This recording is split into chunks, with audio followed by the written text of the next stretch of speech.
보게 되었습니다. 어떤 책이었냐면 간절함의 자리라는 책이었는데, 이 오지영이라는 일반 개신교 학자인데요, 시카고 무디 신학대학을 나왔던 학자인데, 이 오지영이라는 이분이 무슨 상을 받았냐면 이 존 더반 아카데미라는 되게 미국의 유명한 출판사가 있어요. 근데 이 출판사는 한 해마다 상을 줘요. 언어 우수상, 성서 언어 우수상을 주는데, 이분이 한 언어당 하나만 주는데 헬러하고 히브리어 성서 언어상을 2개를 한 번에 다 받으셨어요. 그리고 한국인이. 근데 이 책이 어떤 책인가 이렇게 읽으면서 제가 이번 주에 되게 놀라운 점, 가슴에 좀 많이 와닿았어요. 왜냐하면은 이분이 말한 말하고 저희들이 이제 그동안 읽었던 시대의 소망하고 어떠한 매치가 되는지 좀 같이 좀 보려고 오늘 말씀을 좀 준비했습니다. 이 역사를 보면서 느끼는 것은 모든 사람들이 자기가 사랑받기 원하고 좋은 사람이 되길 원합니다. 그런데 우리가 그런 합당한 자, 우리가 어떻게 하면 그런 좋은 사람이 될 수 있을까 생각했었을 때, 우리는 좀 오늘 이 말씀 속에서 우리가 어떠한 사람이 되어야 될지 한번 생각해 볼 필요가 있는 것 같습니다. 오늘 신학리뷰 2017년도에 있는 내용을 좀, 이 논문을 좀 같이 나누려고 합니다. 창세기 9장 1절을 같이 읽고 시작할까요? 같이 읽겠습니다. 하나님이 노아와 그 아들들에게 복을 주시며 그들에게 이르시되 생육하고 번성하여 땅에 충만하라. 여러분 노아 이야기는 너무 잘 아시니까 아마 제가 말 안 해도 알 거예요. 세상이 너무 죄가 타락해서 하나님이 뭐로 멸망했어요? 물로써 세상을 멸망했습니다. 근데 하나님이요, 노아에게 이렇게 말씀하셨어요. 어떻게 하래요? 다시 이제 노아 방주에서 이제 문을 내려주시고 뭐라고 말씀하셨어요? 생육하고 번성하고 땅에 충만하라. 실은 아담을 창조하고 나서 아담에게 하신 말씀입니다. 근데 오늘 논문은요, 이 부분에 대해서 아주 노아와 아담이 너무나 흡사하다라고 얘기하는 부분이 있어요. 이게 뭐냐면은, 여기 실은 아담은 아하다마라는 이제 히브리어를 단어를 쓰는데, 노아의 이름이 뭐냐면요, 이시 아하다마입니다. 농부라는 뜻인데요. 또 비슷하죠? 같죠? 근데 뭐라고 얘기하냐면, 아담이 죄를 지었을 때 뭘 먹었어요? 먹지 말라는 선악과를 나타라는 단어를 써서 먹었는데, 노아도 실수를 해요. 이 포도나무에 있는 것을 술을 만들어서 어떻게 했어요? 나타하여 그거를 먹기 시작합니다. 실은 아담의 죄와 이 성경은요, 이 모세가 이것을 같이 매치를 시켜요. 좀 더 보면은 실은 그들이 그것을 선악과를 먹고 벌거벗었다고 그랬잖아요. 그것을 고하다 할 때 희기드라는 단어가, 이 아버지가 이렇게 나체로 있는 것을 함이 형제들에게 고하다라는 와야게드라는 같은 일을 씁니다. 이것을 뭘 얘기하는 거냐면, 아담이 죄 지은 거하고 노아가 새롭게 시작했을 때의 죄 지은 게 못하다는 걸 얘기해요. 같다라는 걸 얘기해요. 이게 실은 문제의 발단입니다. 왜 이 이야기를 하냐면, 무엇하러 노아한테 새롭게 이 기회를 주었을까? 이런 생각이 드는 거예요. 안 그래요? 여러분들 생각해 보시면, 노아한테 이제 생육하고 잘 못하기를 원했어요? 번성해서 못하기를 원했습니까? 하나님 믿는 백성으로 충만하기를 원했는데, 지금 한 게 뭐였어요? 실은 아담이 죄 지은 거랑 별반 다를 게 없이 똑같이 또 타락하는 이런 실수를 저질렀다는 것입니다. 오늘 이 내용 속에서 어떤 느낌이냐면, 무엇하러 이 노아에게 이런 기회를 주었을까? 이런 생각이 들어요. 근데 하나님이 노아를 멸망시킵니까? 안 합니까? 안 시켜요. 오늘 이것에 대해서 우리는 그 전에 하나님께서 노아에게 무엇을 주었는지 좀 볼 필요가 있습니다. 하나님은요, 노아에게 무지개를 주셨어요. 오늘 이 무지개가 무슨 의미인지 볼 필요가 있어요. 이 성경에서 에스겔 선지자의 에스겔에서도 무지개가 나옵니다. 어디에 나오는지 한번 읽어볼까요? 그 사면, 같이 읽겠습니다. 시작. 그 사면 광채의 모양은 비오는 날 구름에 있는 무지개 같으니 이는 여호와의 영광의 형상의 모양이라. 에스겔이 무엇을 봤어요? 하늘에서 하늘 보좌를 봤는데 거기에 무엇이 있는 걸 봤어요? 무지개가 있는 걸 보았습니다. 또 요한계시록의 요한도 이렇게 기록하고 있습니다. 한번 같이 읽겠습니다. 보라, 시작. 보라, 하늘에 보좌를 베풀었고 그 보좌에 앉으신 이가 있는데 또 무지개가 있어 보좌에 들렸는데 그 모양이 녹버섯 같더라. 무지개는요, 하나님의 보좌가 있는 곳이 무지개였습니다. 그런데 하나님께서 노아가 멸망당했을 때 무지개를 주시면서 내가 다시는 물로 멸망하지 않겠다라고 말씀하셨어요. 이게 무슨 의미인지 이 주석은 이 부분에 대해서 이렇게 얘기합니다.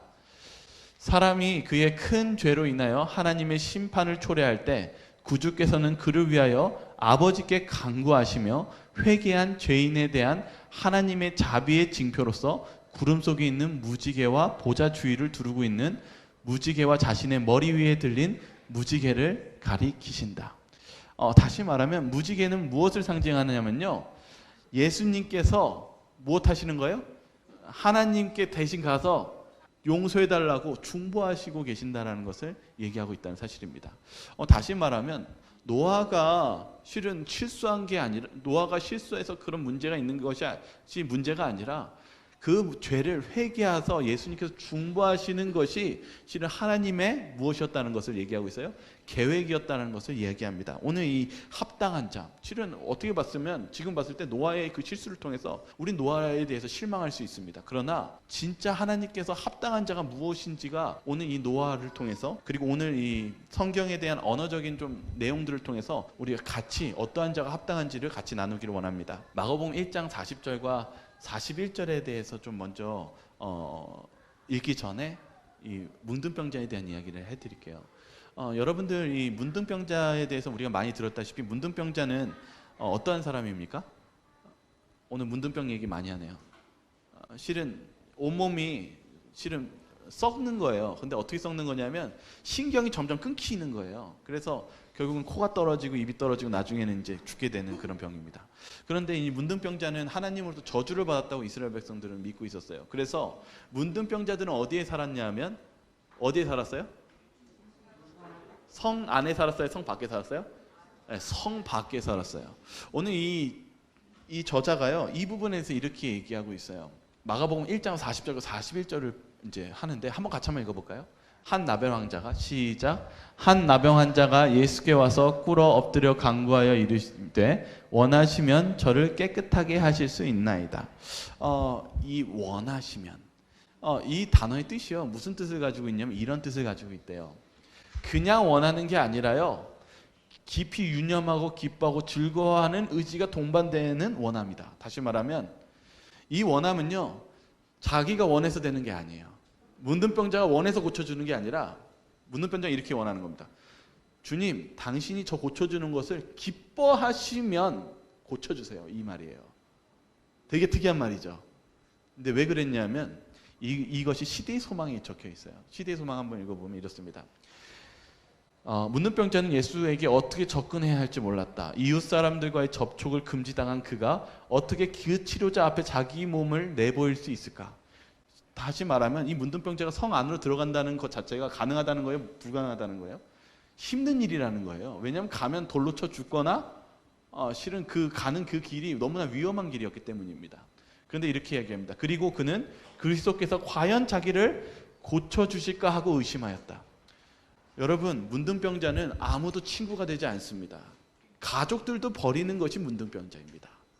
그런 문둥병자가 예수님의 소리를 들었는데 그에게 마음속에 시험이 든 게 무엇이었냐면, 예수님께서 과연 자기를 무엇 해주실까요? 고쳐주실까?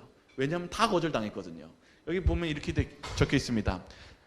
고통을 받고 있는 자라고 여김을 받은 자를 굽어보실까? 그도 바리새인과 이사들과 같이 자기에게 저주를 선언하고 사람 사는 곳에서 도피하라고 하지 않을 것인가? 그가 경험한 문둥병자는 바리새인들이나 유대인들이 다 거절하고 저주를 퍼부었습니다. 거절을 받았기 때문에 그가 용납받는 것은 경험해보지 못했습니다. 근데 그때 이렇게 얘기합니다. 그는 예수에 관하여 자기가 들어온 모든 것을 생각해 보았다. 예수에게 도움을 구한 자 중에 한 사람도 그냥 돌아간 자는 없었다. 이 문둥병자가 어디서 용기를 얻었어요? 예수님께 간 자가 한 사람도 그냥 돌아온 자가 없었다. 거기 희망을 걸고 예수님께 실은 목숨을 걸고 그 두려움 가운데 간 거예요. 그리고 나서 이렇게 고백합니다. 주님, 저를 고쳐주시는 게 기쁘신가요? 다시 말하면 자기의 생각이 아니라 누구의 생각을 들어보세요? 예수님이 제가 고쳐주기 합당한가요? 라고 물어보는 거예요. 근데 예수님께서 대답하시는 게 이렇게 대답하십니다. 우리 한번 마가복음 1장 41절 같이 읽겠습니다. 예수께서, 시작. 예수께서 불쌍히 여기사 손을 내밀어 그에게 대시며 이르시되 내가 원하노니 깨끗함을 받으라 하시니. 여기서 델로라고 물어보니까 예수님이 뭐라고 대답하셨어요? 델로라고 대답했어요. 그러니까 예수님이 뭐래요? 내가 너 고쳐주는 것을 즐겁게 여긴다. 난 네가 낳으면 너무 즐겁고 기쁘다라고 대답하셨어요. 이게 무슨 말 제가 오늘 하고 싶은 걸까요? 여러분, 첫 번째, 예수님이 합당하게 생각하는 사람은요, 예수님이 좋게 생각하는 사람은 이 문둥병자와 같은 사람이라는 거예요. 그래서 예수님은 이 사람에게 내가 원하는 게 그냥 원하는 게 아니라 네가 그렇게 되기를 기뻐하고 즐거워한다고 말씀하십니다. 우리 좀만 더 보도록 하겠습니다. 이번에는 마태 세리에 대한 이야기예요. 마태가, 여러분 이제 이 세리에 대한 얘기를 좀 고고학적인 부분들 좀 더 설명해 드릴게요. 여러분, 세리라는 직업이요, 정말 외로운 직업이었어요. 왜냐하면 세리는요, 어떠한 직업이었냐면은 사람들이 오면은 뭐 주민세, 각근세 출입하는 거, 그리고 그 물건 같은 거, 이렇게 특별히 이제 이스라엘이라는 동네가 유럽도 가고 이렇게 중간 통로지 않습니까? 그러니까 뭐가 제일 많이 세금을 또 많이 거칠까요? 통행세 맞고, 그리고 또 있어요. 실은 여러분들 뭐 직구 해보셨어요? 해외 직구 해보십니까? 해외 직구하면 뭐부터요? 해외 관세 붙잖아요. 관세.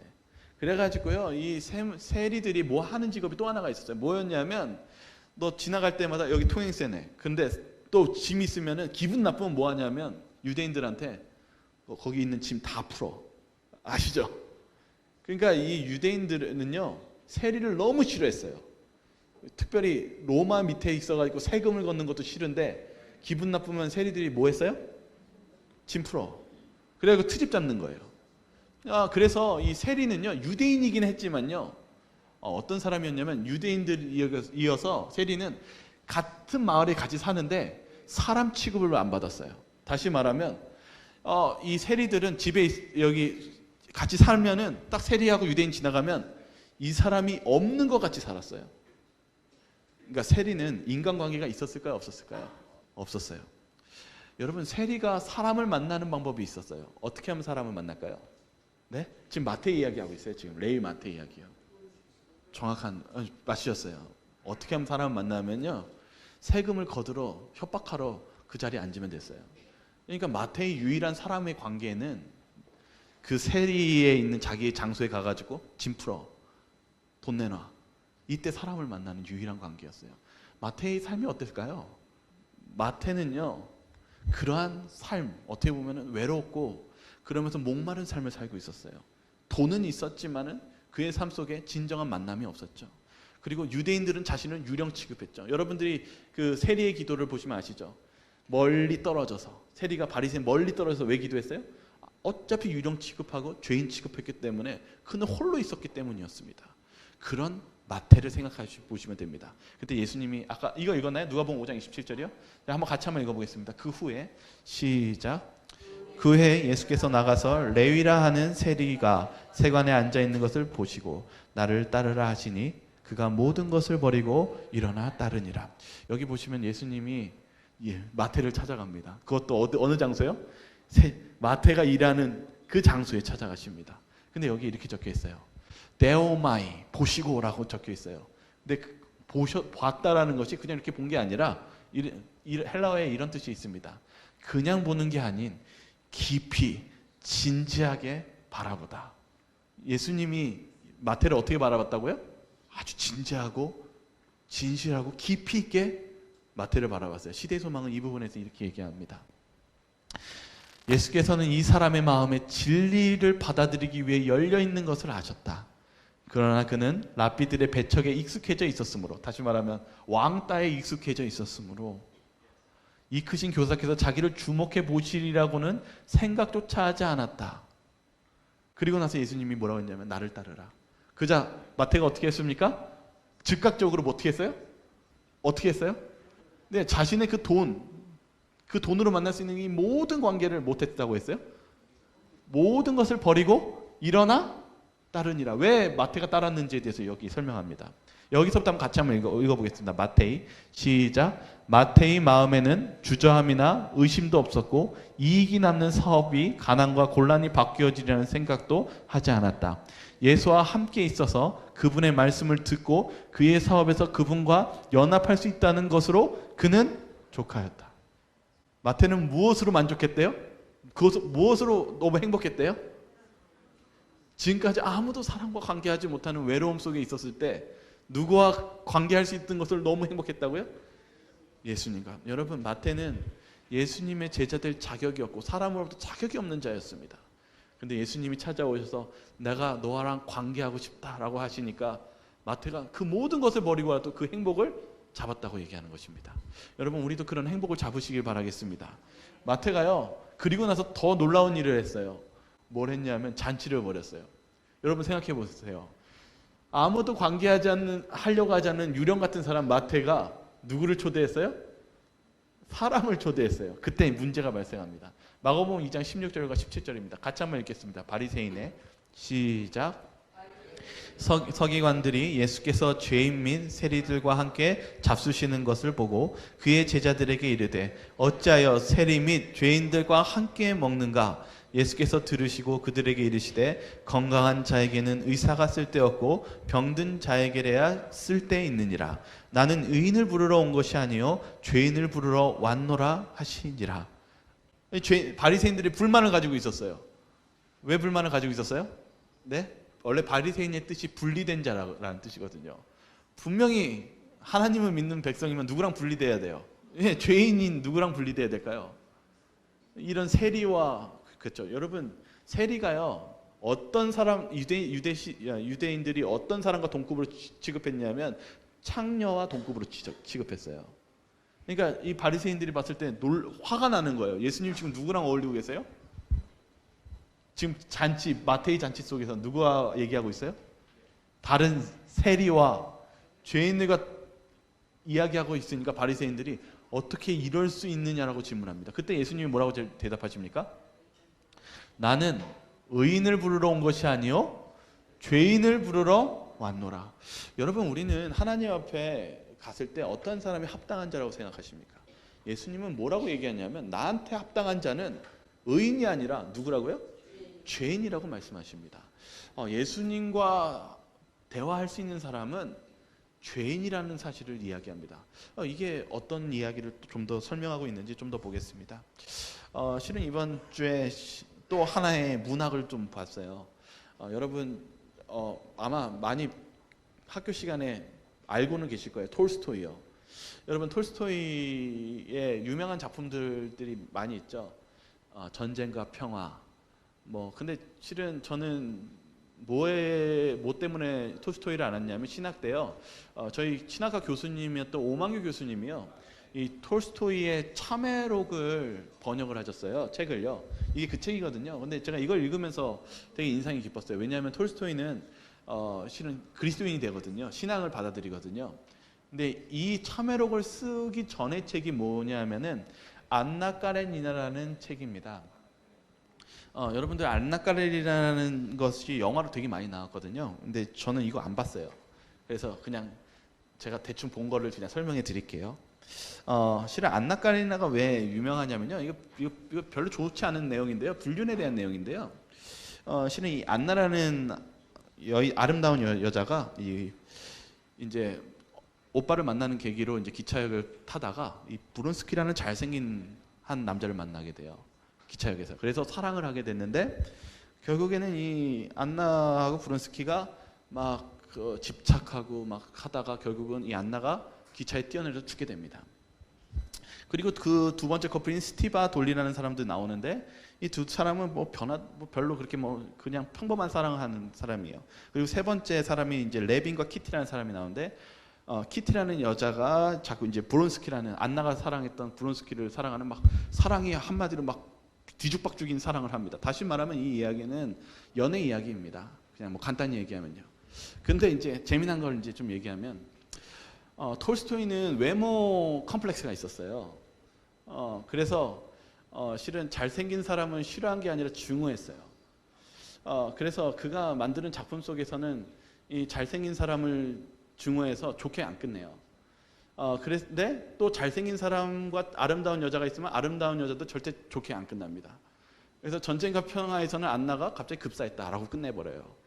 어떻게 보면은 우리가 봤을 땐 되게 이 톨스토이가 되게 어떻게 보면 그냥 그런 것에 증오한 것 같이 보이는데 실은 다른 의미가 있어요. 이제 그 얘기를 할게요. 먼저 이 안나 브론스키가 결국은 뭐냐면 파국으로 향해 가는 커플인데 아름답고 잘생긴 사람이 사랑을 하면서 좋잖아요. 근데 이제 이 톨스토이는 이 사랑에 대해서 성장 없는 사랑으로 얘기합니다. 이들은 욕망 때문에 만났어요. 그 욕망 때문에 만났지만 결국은 그 욕망이 채워지지 않는 것입니다. 그래서 무엇합니까? 이 여자는 집착을 하게 됩니다. 집착을 하니까 이 남자는 그 집착 때문에 그 사람을 또 증오합니다. 서로 그렇게 되다가 끊임없는 싸움과 소용돌이를 일으키고 결국은 기차에서 사랑했다가 기차에서 생을 마감하는 절망을 얘기합니다. 톨스토이는 이 이야기를 하고 있었어요. 욕망은 결국은 성장하지 않고 그 사랑을 비참하게 끝난다는 것이죠. 두 번째 사랑도 마찬가지입니다. 스티바 돌리도 별로 뭐가 있었냐면 성장도 없고 변화도 없는 아무것도 없는 커플입니다. 그렇게 그런 사랑을 하다가 끝나는 것입니다. 그리고 나서 세 번째 사랑이 나오는데 이 레빈이라는 사람이 나와요. 이 레빈은 원래 누구냐면 톨스토이 자기 자신입니다.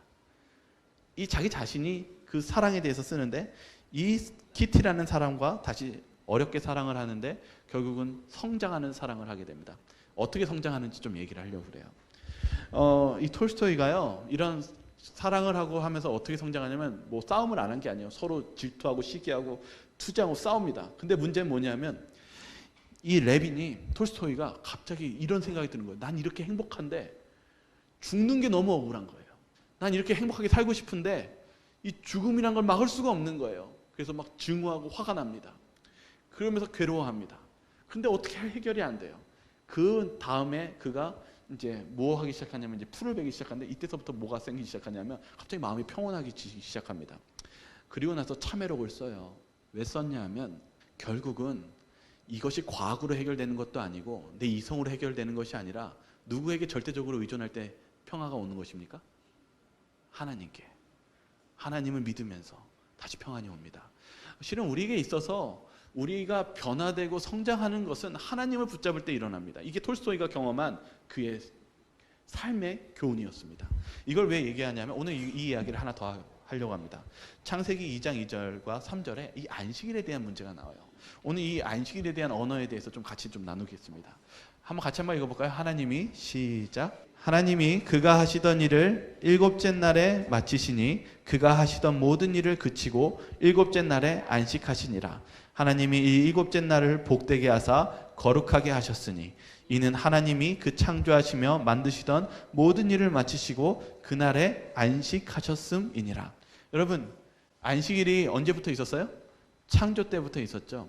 그런데 이 안식일에 대한 언어적 의미가 세 가지 의미가 있습니다. 첫 번째가 완성이라는 의미가 있어요. 그래서 실은 7이라는 숫자가 유대인들에게 무엇을 상징하냐? 완성이요.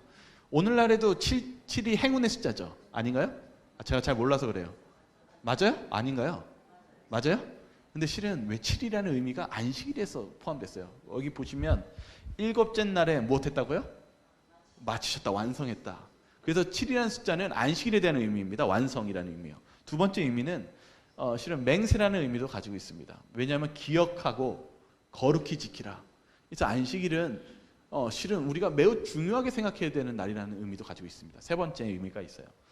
세 번째 의미가 실은 네페시, 숨쉬다라는 뜻인데 안식일은 어떤 날이냐면 무엇하게 숨쉬는 거예요?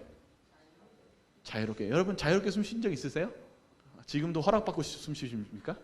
근데 안식일이요 어떤 날이냐면 자유롭게 숨쉬는 날이에요. 이게 오늘 전해주고 싶었던 의미예요. 왜냐하면은 오늘 이 간절함의 자리 이 사람은요 개신교 사람인데요 안식일을 진짜 언어적으로 진짜 풀었어요.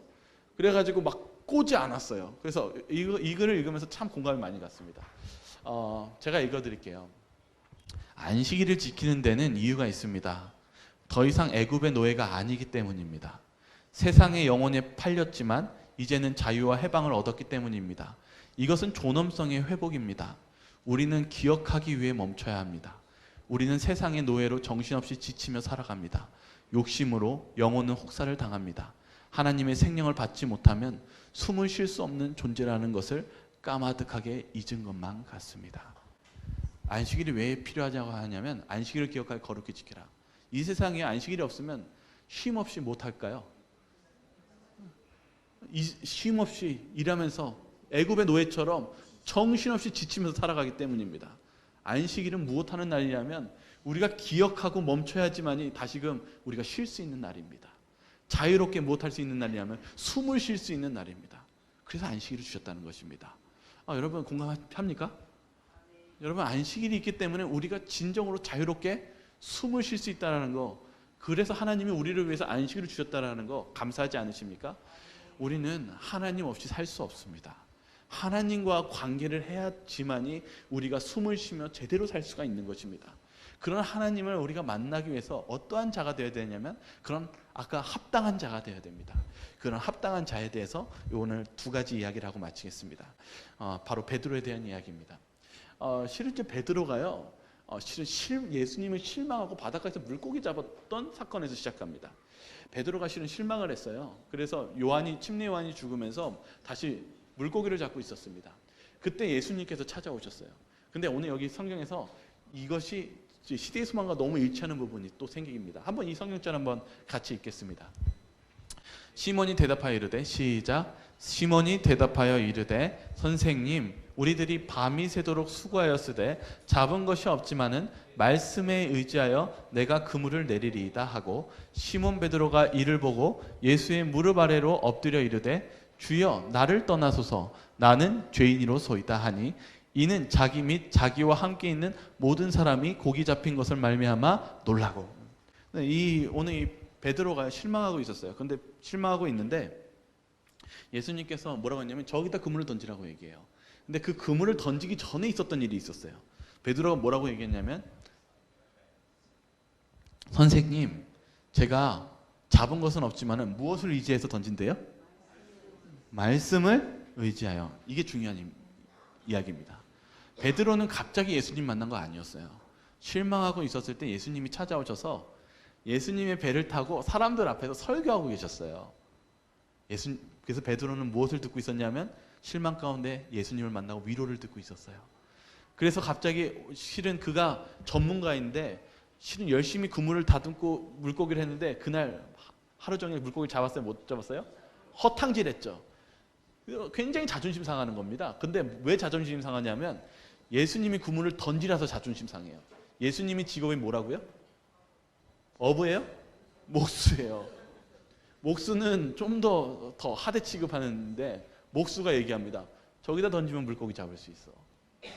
이 베드로를 자존심을 완전히 땅바닥에 떨어뜨리는 질문을 얘기합니다. 근데 베드로가 거기서 자존심을 내려놓고 이렇게 얘기합니다.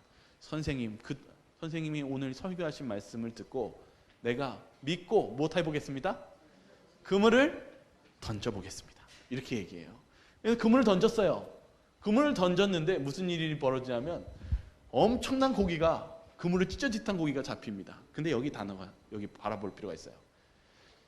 이는 자기 및 자기와 함께 있는 모든 사람이 고기 잡힌 것으로 말미암아 무엇했대요? 놀랐대요. 여기에 사도 요한도 있었고 제자들도 같이 있었어요. 근데 어떻게 놀랐는지를 바라볼 필요가 있어요. 이 놀라고의 단어가 이 땀보스라는 단어를 썼는데 이런 단어래요. 뜻이래요. 흔치 않는 일을 경험한 후, 평상시에 있는 그런 일이 아니라 흔치 않은 일을 경험해서 전율과 함께 느끼는 무서운 공포감을 느꼈대요. 예수님 물고기 던지는 딱 잡을 때 잡혔네가 아니었어요. 어떤 거예요? 몸을 움직이지 못하고 전율하면 소스라치는 무엇을 느꼈어요? 두려움과 무서움을 느꼈다는 것입니다. 그때 베드로가 이렇게 얘기합니다. 베드로가 예수의 무릎 아래 엎드려 이르되, 주여 나를 떠나소서, 나는 죄인이로소이다. 예수님은 아까 뭐라고 불렀어요? 선생님, 오늘 좋은 가르침 배웠습니다. 제가 한번 해보겠습니다. 했는데 물고기를 딱 잡는 순간 온몸에 전율과 같고 두려움이, 충격이 오면서 그가 무릎을 꿇으면서 이렇게 얘기했습니다. 퀴리오스, 하나님, 저를 떠나십시오. 나는 무엇입니다? 죄인입니다. 라고 고백합니다. 예수님께서 그런 베드로를 제자를 삼아 주십니다. 이 단어를 왜 설명했냐면 이 사건 때문에 그렇습니다. 한 사건이 있어요. 바로 백부장에 대한 사건이, 오늘 제목에 있었던 백부장에 대한 사건입니다. 백부장이요, 실은 사랑하는 종이 죽게 되었어요. 근데 누가 찾아왔는지 아십니까? 백부장이 먼저 찾아온 게 아니라 유대인 회당장이 찾아와요. 교회 장로죠. 여기 보시면 이렇게 돼 있어요. 예수께서 모든 말씀 백성에게 들려주시기를 마치신 후에 가버나움에 들어가시니라. 어떤 백부장이 사랑하는 종이 병들어 죽게 되었더니 예수의 소문을 듣고 누가 왔냐면 유대인 장로요. 이게 말이 됩니까? 로마의 백부장은요 100명을 거느린 장군을 얘기해요. 로마하고 유대인들은 친합니까? 친하지 않습니까? 친하지 않죠. 여러분 일제시대 때 일본 순사하고 한국인 교회 장로하고 친했다고 생각하면 좋아요, 안 좋아요? 안 좋죠. 안 좋죠. 말이 안 되죠. 근데 합당하지 않은 사람이에요. 다시 말하면 이럴 수 없는데 라는데 이 유대인 장로들이 예수님한테 가가지고 예수님, 실은 유대인 장로도 실은 예수님과 안 친해요. 근데 예수님한테 예수님 누구 좀 고쳐주세요. 로마 백부장 좀 고쳐주세요. 왜 여러분 이제 로마 백부장에 대한 이야기를 좀 이해하실 필요가 있어요. 여러분 로마 백부장이 별 볼 일 없는 사람이 아니라 대단한 사람입니다. 실은 로마 백부장이 되려면 100명 거느린 장군이 되려면 최소한 15년에서 20년의 시간이 필요하고요. 막강한 어떤 그 공적을 어떤 업적을 남기지 않으면 그렇게 되지도 못해요. 그래서 로마의 백부장은요 굉장히 높은 지위이고 굉장히 그리고 실은 쉽게 다가갈 수 있는 사람이 아닙니다. 왜냐하면 잘못 다가가다가 정말 죽임당할 수도 있거든요. 근데 이 로마 백부장의 특징이 있는데 로마 백부장은요 또 뭐가 있냐면 로마 시대 때는요 그런 백부장은 할 일과 너무 전쟁들이 많기 때문에 실은 결혼을 금지시켰어요. 한동안 오랫동안요. 그래서 로마 백부장은 누구랑 오래 같이 있는 일들이 많냐면 아주 가까운 종이 항상 있었어요. 아들과 같은 종이 있거나 아버지 같은 종이 있어서 가족과 같이 지냈어요. 근데 로마 백부장이 누가 죽은 거냐면 정말 가족과 같이 있었던 종이 죽은 거예요. 아버지 같은 종이었던지 아들 같은 종이었던지요. 그러니까 이 백부장이 슬픈데 이 유대 회당장이 좀 고쳐달라는 거예요. 근데 이 질문을 얘기하기 시작해요. 예수께 나와 간절히 구해야 돼. 이 일을 하시는 것이 이 사람에게는 무엇하다고요? 합당하니라. 이 악시오스라는 단어를 씁니다. 이 악시오스라는 단어는 뭐냐면 자격이 있다. 그리고 양팔 저울이라는 뜻을 가지고 있습니다. 양팔 저울이 뭐냐면 아까 좀 그림 때문에 지워졌는데 저울이 있어서 균형이 맞다 이거예요. 그러니까 유대인들은 이름을 말을 하는 거죠. 이 로마 이 백부장이 우리가 적군이지만 이 사람은 특별히 하나님이 보시기에 받아주실만, 도와주실만, 고쳐주실만 한 무엇을 가지고 있다고 얘기해요? 자격을 가지고 있다라고 얘기합니다. 왜 그 자격을 가지고 있다라고 얘기하면 이제 그 뒤에 설명이 있습니다. 그가 우리 민족을 사랑하고 또한 우리를 위하여 회당을 지었나이다. 여러분 이 로마 백부장이요. 원래 로마 사람들은 우상신 많이 섬기거든요. 근데 유대인들은 무엇했대요? 사랑해줬대요. 근데 그것만 한 게 아니라 그때 당시에는 이 회당이 있었습니다. 회당은 언제 시작했냐면 다니엘 시대 때 흩어지고 났을 때 사람들이 성전이 무너지고 회당을 짓기 시작했어요. 회당은 돈이 많이 들어요. 지금도 교회 지을 때 돈 많이 들까요? 많이 들죠. 이땐 더 많이 들었어요. 근데 이 로마 백부장이 이방인이 무엇을 져줬어요? 교회를 져줬어요. 이러면 합당합니까? 도와줄만 해요? 도와줘도 돼요? 예, 그걸 유대인 회당장이 얘기했어요. 그런데 이제 여기 보시면 다음에 예수께서 어떻게 하셨대요? 함께 같이 있어요. 예수님도 보시기에 이 사람을 고쳐줘도 합당하다고 생각하신 거예요. 그러니까 유대인 회당장도 예수님도 합당하다고 생각했죠. 근데 이제 다음 보시면 이상한 일이 벌어집니다. 예수께서 함께 가실세. 예수님이 함께 가신 것도 실은 대단한 거예요. 왜냐하면 이방인들 집에 가는 것은 부정한 것이었기 때문에요. 예수님이 대단한 것이죠. 근데 그 다음 보면 이렇게 적혀 있어요. 백부장이, 여기 같이 한번 읽어볼까요? 시작. 백부장이 벗들을 보내어 이르되 주여 수고하지 마옵소서. 내가 집에 들어오심을 나는 감당하지 못하겠나이다. 여러분 이 글을 읽으면 이 백부장이 어떤 것 같습니까? 좀 괘씸한 것 같습니까? 왜 겸손한 것 같으시라고 생각했어요? 어떤 사람들은 이거를 이렇게 생각하거든요.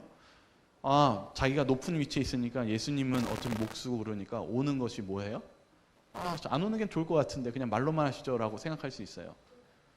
그건 아니죠.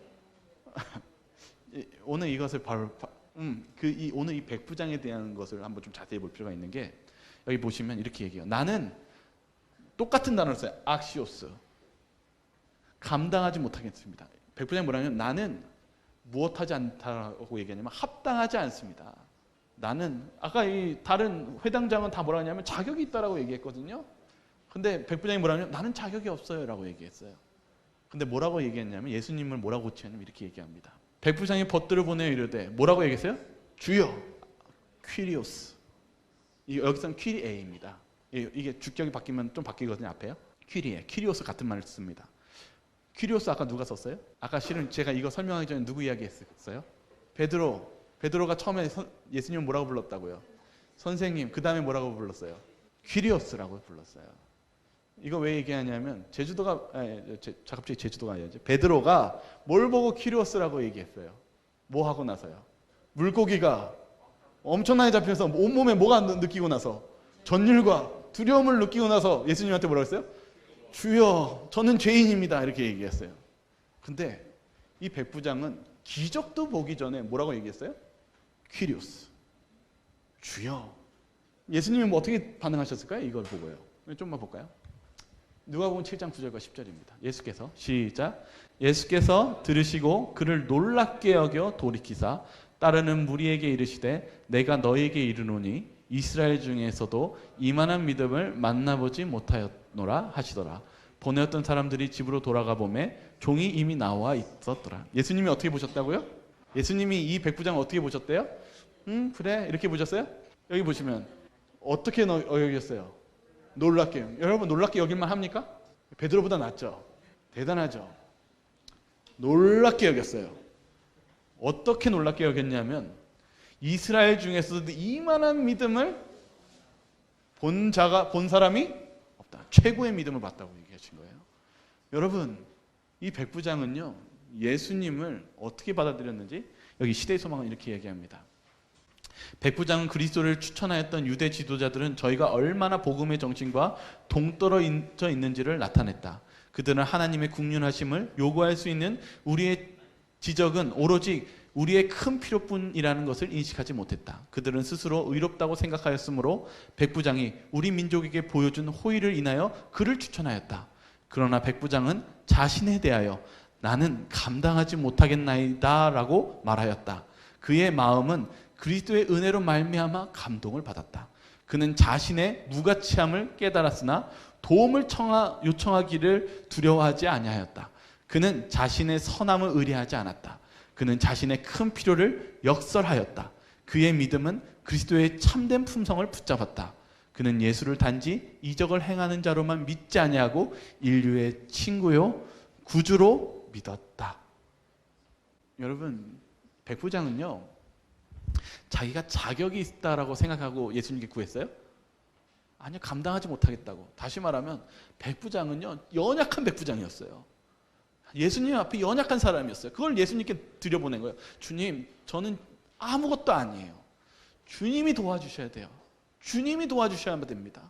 그렇게 얘기했을 때 무엇이 있다는 걸 얘기하냐면 여러분 백부장은요 지금 누구와 똑같은 마음을 가지고 있으면 문둥병자 마태. 아무도 나를 만나주지 않아.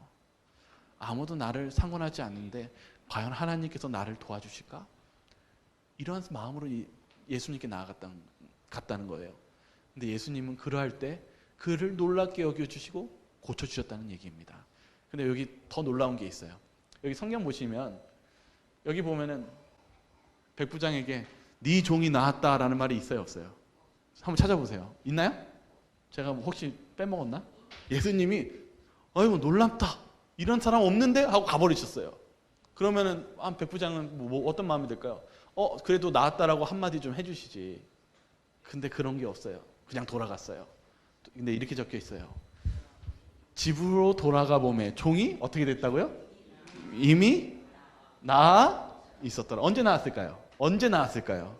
예수님 만날 때요? 저는 여기 못 찾았는데 아마 백부장이 오지 말라고 했을 때 이미 나았을 것입니다. 그 믿음을 고백할 때. 우리도 그런 믿음이 필요합니다. 어떤 믿음이냐면 어떤 게 합당한 거냐면 내가 자격이 있다라는 거 할 때가 아니라 내가 죄인이고 자격이 없음 속에서도 주님 없이는 살 수가 없다라는 것을 느낄 때 예수님께서는 그걸 기뻐하신다는 사실입니다. 여기 이런 글이 있어요. 주석에 있는 말씀인데 어떤 그릇이 주인이 쓰시기에 합당한가? 우리 한번 같이 한번 읽어볼까요? 그것은 시작. 그것은 빈 그릇이다. 우리의 영혼으로부터 모든 더러운 것들이 깨끗이 비울 때 주의 쓰심을 위하여 준비된다. 여러분, 우리가 우리 자신을 뭔가 자꾸 채우려는 것보다 우리 자신을 비우시고, 그리고 주님께 주님 없이는 뭐 살지 못합니다 하고 주님께 나아갈 때 주님은 우리를 기쁘시게 우리를 도우신다는 사실을 잊지 마시고 주님께 나아가시는 저와 여러분들 되길 바라면서 오늘 말씀을 마치도록 하겠습니다.